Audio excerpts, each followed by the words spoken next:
금융시장 참가자들은 연준이 이번 회의에서 금리를 동결할 가능성을 99%로 반영을 하고 있는 상황이고요.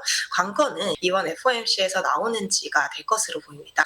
에버코어 ISI의 부회장 파월 의장 이제 굉장히 완고하고 단호한 뉘앙스를 유지할 것이다라고 올리는 어떤 선택을 하지는 않을 것이다라는 주장을 했습니다. JP 모건 같은 경우도 연준이 금리 인상을 끝냈다라고 관측을 하고 있는 상황이고요. BNP 파리바 역시 결국 연준은 이제 금리 인상을 더 이상 단행하지 않을 것이다라는 주장을 펼치고 있는 것으로 보입니다.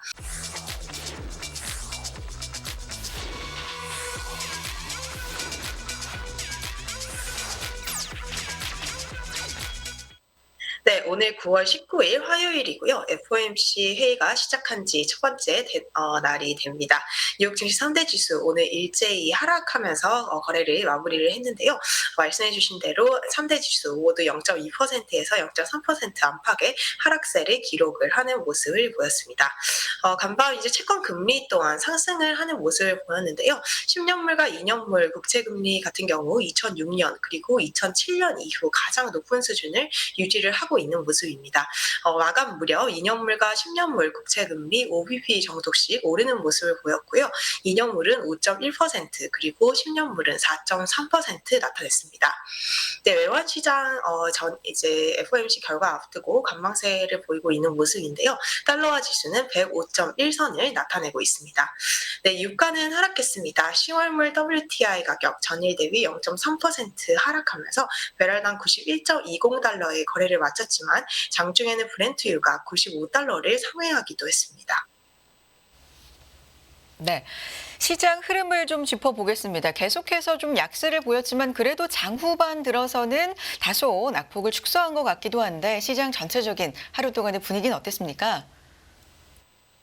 네, 지금 금융시장은 일제히 FOMC 관망 모드에 들어간 모습입니다. FOMC 결과를 앞두고 다우가 100포인트 이상 조정을 받는 모습을 보였고요.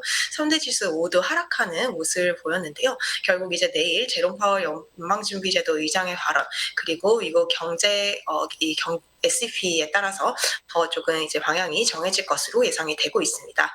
S&P 500 지수 같은 경우는 지금 50일 이동평균선을 하회를 하면서 강세 트렌드의 하단까지 내려와 있는 상황인데요. 주식시장을 비롯한 이 주식 금융시장 참가자들 일제히 내일 오후 2시에 발표되는 FOMC를 대기를 하고 있는 모습입니다.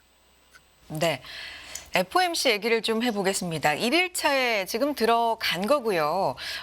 매파적인 동결이 될 거다. 이런 표현들이 상당히 좀 많이 나오고 있는데 어떻습니까? 분석 도와주시죠. 네, 지금 금융시장 참가자들은 연준이 이번 회의에서 금리를 동결할 가능성을 99%로 반영을 하고 있는 상황이고요. 관건은 이제 다음 인상 여부, 추가적인 인상 여부에 대한 신호가 이번 FOMC에서 나오는지가 될 것으로 보입니다. 지난 6월에 발표된 이 점도표에 따르면 연준 위원들은 올해 한 번 더 금리 인상을 예상을 하고 있는 상황인데요. 지금 추가 인상에 대해서도 연준 내부에서도 의견이 갈리고 있는 만큼 결국 인플레이션에 달려있긴 하겠지만 내일 점도표와 파월 의장의 발언이 상당히 주목이 되고 있는 상황입니다. 최근 이제 유가가 좀 굉장히 큰 폭으로 오르고 있는 점은 이제 연준의 발목을 잡을 것으로 보이는데요. 유가가 지금 계속해서 오르고 있는 상황이기 때문에 인플레이션이 다시 가속화될 위험이 있고요. 그렇기 때문에 연준은 여전히 인상의 카드를 열어둘 것이다라고 보는 의견이 조금 주요한 것 같습니다. 네. 1회 추가 인상할 가능성에 대해서 언급을 할 것인가, 그리고 최근에 유가 상승세에 대해서는 어떤 언급을 할 것인가, 이런 부분들 주목이 됐는데요. 월가에서는 구체적으로 어떤 얘기들 또 나오고 있습니까? 네, 지금 월가 전문가들은 연준이 이번에 매파적인 동결을 이어가면서 연내 추가적인 인상 가능성 여지를 열어두지 않겠나라는 평가가 좀 계속해서 나오고 있는 것 같습니다. 물론 이제 연준은 이번에는 금리를 동결할 것이고 연말까지도 금리를 동결할 것으로 예상이 되고 있지만 인상이라는 카드를 걷어들이지는 않을 것이다라고 주장을 하고 있는 것인데요. 특히 최근에 유가 상승세를 고려를 하면 이런 움직임이 더욱더 합리적이다라는 의견이 나오고 있는 상황입니다. 월가의 대표적인 이제 투자 자문사인 에버코어 ISI에서 이런 주장을 했는데요. 에버코어 ISI의 부회장 크리스나 구하가 이런 주장을 했습니다. 파월 의장 이제 굉장히 완고하고 단호한 뉘앙스를 유지할 것이다라고 주장을 하면서도 이 향후 금리를 이제 올릴 수는 있겠지만 결코 올리는 어떤 선택을 하지는 않을 것이다라는 주장을 했습니다. JP 모건 같은 경우도 연준이 금리 인상을 끝냈다라고 관측을 하고 있는 상황이고요. BNP 파리바 역시 연준이 이전보다 훨씬 더 여유로운 입장을 취할 수 있는 여건에 있다라고 주장을 하고 있습니다. 결국 이제 8월 인플레이션이 6월과 7월만큼 좋지는 않았지만요.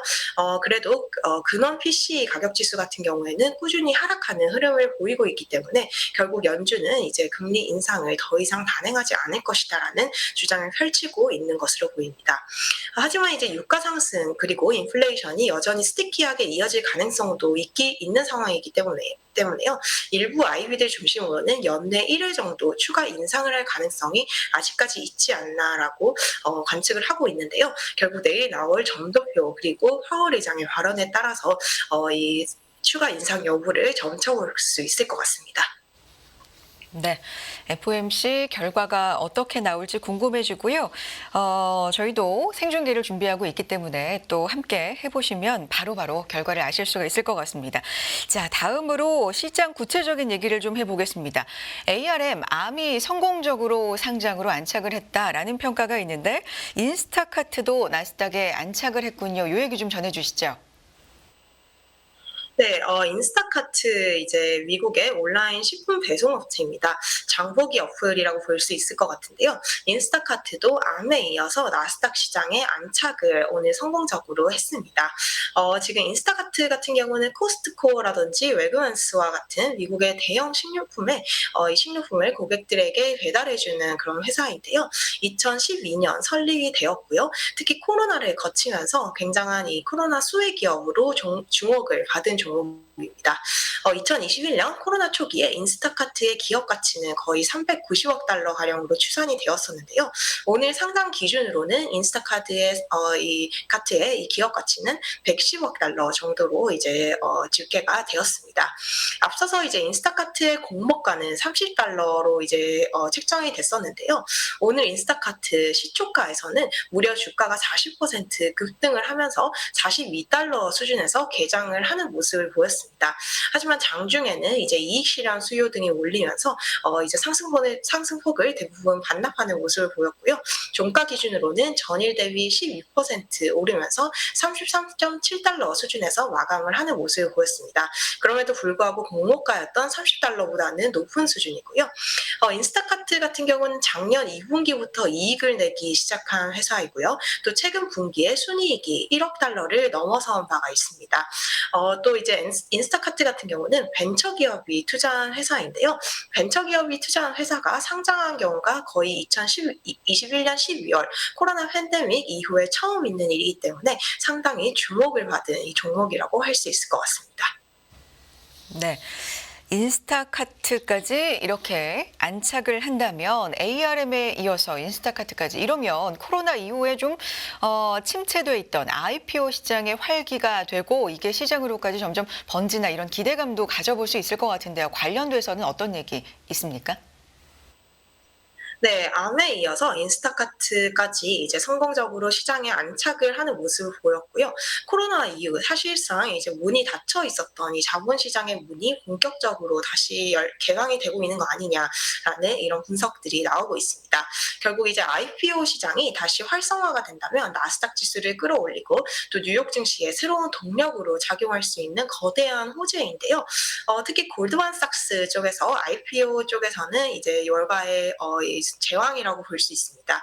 골드만이 이제 이번 암의 IPO에도 이제 관여를 한 은행이고요. 상당히 IPO 쪽에서는 리더의 입장을 가지고 있습니다. 최근 IPO 시장에 대해서 과연 이 IPO 시장이 옛날처럼 다시 돌아갈 수 있는가, 과거의 그 좋은 날처럼 돌아갈 수 있는가에 대해서 골드만삭스가 보고서를 냈는데요. 물론 이제 많은 기업들이 다시 상장을 하려고 이제 시도를 할 수도 있고, 많은 상장 시도가 성공적으로 돌아갈 수도 있지만 지금 시장에서 주의를 해야 하는 것은 밸류에이션이 굉장히 높다라는 점이라고 골드만삭스는 지적을 했습니다.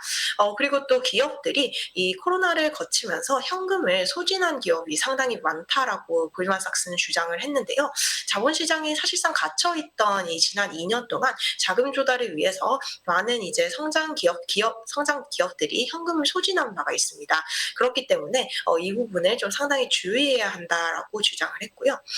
이제 통상 이제 IPO를 한 이후 주가가 앞으로 어떤 흐름을 보일 것인가에 대해서는 상장 첫날을 굉장히 중요하게 봅니다. 영어로 이걸 first day indicator이라고 하는데요. 만약에 상장한 첫날 주가가 50% 이상 오르면 향후 3개월 정도 주식 주가는 이제 오름세를 보일 확률이 크다라고 이제 골드만 같은 경우는 지적을 했습니다. 결국 이제 첫날 성적이 좀 중요한 것으로 보이는데요. 아미라든지 오늘 이제 IPO에 성공한 인스타카트 같은 경우 50%를 상회하는 엄청난 상승세는 기록을 하지 못했습니다. 그래서인지 암 같은 경우 상장 이후 성적이 조금 좋지만은 않은데요. 오늘 암의 주가가 거의 5% 가까이 밀리는 모습을 보였습니다. 월가에서 암에 대해서 조금 중립적인 그리고 외도를 권고한다라는 보고서가 계속해서 나오고 있는 상황이고요. 특히 암 같은 경우는 오늘 옵션 거래 이제 7만 주가 넘는 옵션 거래 손바꿈이 일어났다라고 알려져 있습니다. 이런 상황에서 암의 주가 오늘 4.8% 정도 하락했습니다. 네. IPO 시장에 대한 관심들, 이야기들도 좀 많이 나오고 있는 상황이고요. 간밤의 시장 분위기를 보면 주식 시장은 하락을 하고 국채 금리는 상승을 하고 유가 흐름 보겠습니다. 유가는 방향이 어땠습니까? 네, 지금 유가가 계속해서 상승세를 이어가고 있는 모습이고요. 이 유가 상승이 결국 고유가 그리고 고물가로 연결이 되어서 국채 금리를 끌어올리고 있는 그런 형국입니다. 유가 때문에 이제 연준이 이번 9월 FOMC에서 조금 더 조심스러운 견해를 펼칠 수 있다라는 의견도 나오고 있는 상황인데요. 오늘 이제 WTI 가격 같은 경우는 이제 크게 전일과 거의 비슷한 수준에서 마감을 했습니다. 하지만 이것은 이제 차익 실현에 따른 좀 기술적인 흐름이었던 것으로 이제 해석이 되고 있는 상황이고요. 계속해서 이 유가의 추세적인 상승세는 이어지고 있는 것으로 보입니다. 오늘 장중에 브렌트유 선물 가격이 배럴당 95달러를 넘어섰습니다. 10개월만 최고치를 계속 경신해가고 있는 모습이고요. WTI 같은 경우도 배럴당 92달러를 돌파를 한 상황입니다. 미국의 최대 에너지 기업인 셰브론의 CEO 같은 경우는 전일 한 방송에 출연해서 원유 가격이 배럴당 100달러에 이를 것이다라는 전망을 이제 제시를 했었고요. 유가가 오르면서 결국 이제 연준의 어떤 긴축이 이어질 것이다라는 전망이 강화가 되고 있고요. 이것으로 인해서 국채 금리까지 빠른 속도로 오르고 있습니다. 악순환으로 좀 접어드는 그런 분위기인 것 같은데요.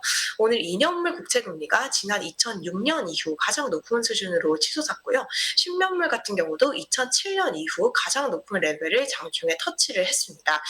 그렇기 때문에 지금 이제 국채금리 상승 그리고 최근의 유가 상승에 대해서 과연 내일 FOMC에서 어떤 진단이 나오는지도 주목을 해봐야 할 중요한 관전 포인트가 됐습니다. 네. FOMC에서 파월 의장이 어떤 이야기를 할지 관전 포인트들이 오늘 시장에서도 이렇게 눈에 띄게 나타나는 것 같습니다.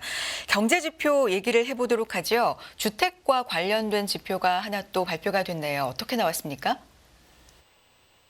네, 오늘 미국의 신규 주택 착공 실적이 발표를 했는데요. 상당히 부진한 수치가 하나 나왔습니다. 지난 8월 동안 미국에서 신규로 착공된 주택의 실적이 급감한 흐름을 보였는데요. 무려 3년 만에 가장 낮은 수준으로 신규 주택 착공 실적이 떨어졌다라고 합니다. 지난 8월에 신규 주택 착공 실적 전월 대비 11% 이상 급감한 연율 128만 3천 채로 집계가 됐고요. 이것은 2020년 6월 이후 가장 낮은 수준입니다. 결국 이렇게 미국의 신규 주택 착공 실적이 둔화한 것은 미국의 높은 금리 때문인 것으로 보이는데요. 미국의 모기지 금리는 거의 7%를 웃도는 높은 수준을 유지를 하고 있습니다. 이것이 결국 주택 매입의 수요를 악화시키는 것으로 보이고요. 결국에는 이 신규로 착공되는 주택의 건수도 줄이고 있는 영향을 미치고 있는 것으로 풀이가 되고 있습니다.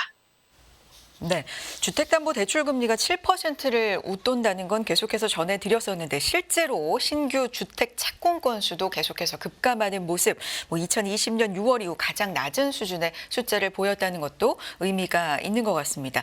자, 종목과 섹터별 특징적인 흐름은 뭐가 있었나요?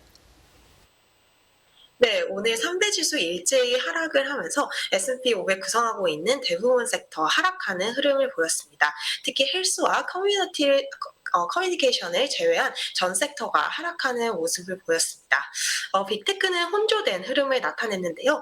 지금 오늘 같은 경우 마이크로소프트와 구글 같은 경우 약보합 수준에서 마감을 했고요. 엔비디아는 1% 이상 밀리면서 이 매그니피센트 세븐 중에서 좀 가장 부진한 성적을 나타냈습니다. 또 오늘 크게 내린 종목이 아마존입니다. 아마존 주가가 오늘 1.6% 급락을 하는 모습을 보였고요. 이외에 메타 플랫폼스와 테슬라, 아마존은 주가가 소폭 오르는 모습을 보였습니다.